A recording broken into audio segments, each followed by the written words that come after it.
प्रॉब्लेमकडे जरा गंमत म्हणून पाहिलं ना की फार मजा येते. आणि असाच एक घराघरातला प्रॉब्लेम म्हणजे टकलेपणा.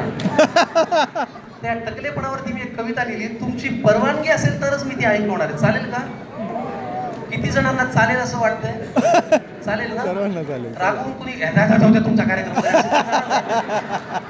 चला, तर मी आता ही कविता मोबाईल वगैरे काढू नका, रेकॉर्ड करू नका, बघा कशी वाटतेय. आपल्या घरात आता मी त्याच मार्गावर आहे, आमचे बाबाही आहेत, तर त्याच्यामुळे हे काही लाजण्याचं प्रकरण नाही, उलट साजरं करायचं प्रकरण आहे.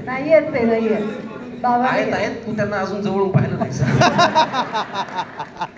तर या नाजूक विषयावरती मी असं लिहिलं होतं की जळी स्थळी काष्टी पाषाणी कुठेही आपल्याला दिसतं. जळी स्थळी काष्टी पाषाणी कुठेही आपल्याला दिसतं. आणि प्रत्येक घरात बघा तुम्ही एकतरी टकला असतं. जळी स्थळी काष्टी पाषाणी कुठेही आपल्याला दिसतं. आणि प्रत्येक घरात बघा तुम्ही एकतरी टकला असतं. पण असंही नाही की टकलं व्हायला म्हाताराच व्हावं लागतं.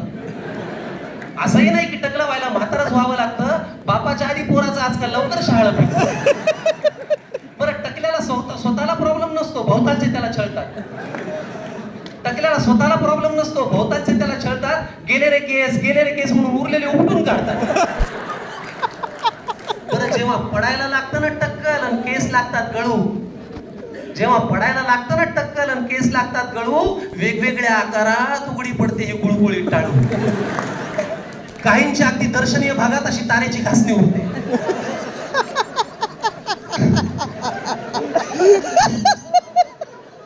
काहींच्या अगदी दर्शनीय भागात अशी तारेची घासणी उरते आणि तीच त्यांना आयुष्यभर भांग पाडायला उरते.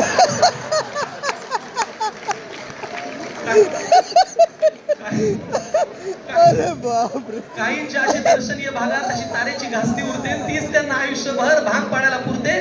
काहींना मागे खड्डा जणू विहीरच खणली जाते. काहींना मागे असा खड्डा जणू विहीरच खणली जाते. काहींचं घर जातं पडून फक्त कंपाऊंडवालच राहते.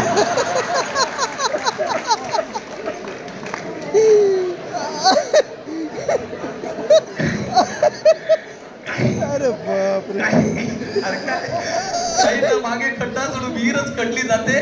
काहींचं घर जातं पडून फक्त कंपाऊंडवालच राहते. काहींची टाळू तर अशी मऊ जणू बेसनाचा लाडू दिसावा. काहींची टाळू तर अशी मऊ जणू बेसनाचा लाडू दिसावा. असं वाटतं हळूच जाऊन त्याच्यावर काजूचा काप पोचावा. आता नवीन उपचार आलाय म्हणे. आता नवीन उपचार आलाय म्हणे, ट्रान्सप्लांट करून रोवायचं. आता नवीन उपचार आलाय म्हणे, ट्रान्सप्लांट करून रोवायचं. हे म्हणजे जंगलातलं गवत उपटायचं, नांगणामध्ये लावायचं. हा, लाखो रुपये खर्च करून रूप पैशात का मोजायचंय? लाखो रुपये खर्च करून रूप पैशात का मोजायचंय? निसर्गाने दिलं ते निसर्गाने नेलं, त्याच्यात काय लाजायचंय? पण काहींच्या आयुष्याचे प्रश्न मात्र टक्कल पडल्यावर सुटतात आणि काही ठार येडे सुद्धा केस गेल्यावर उगीच बुद्धिमान वाटतात. असो, उगाच एखाद्याला जिव्हारी लागेल हा विषय फार ताणू नये. उगाच एखाद्याला जिव्हारी लागेल हा विषय फार ताणू नये. आणि कितीही म्हणावं वाटलं टकल्याला तरी हे टाकले असं म्हणू नये.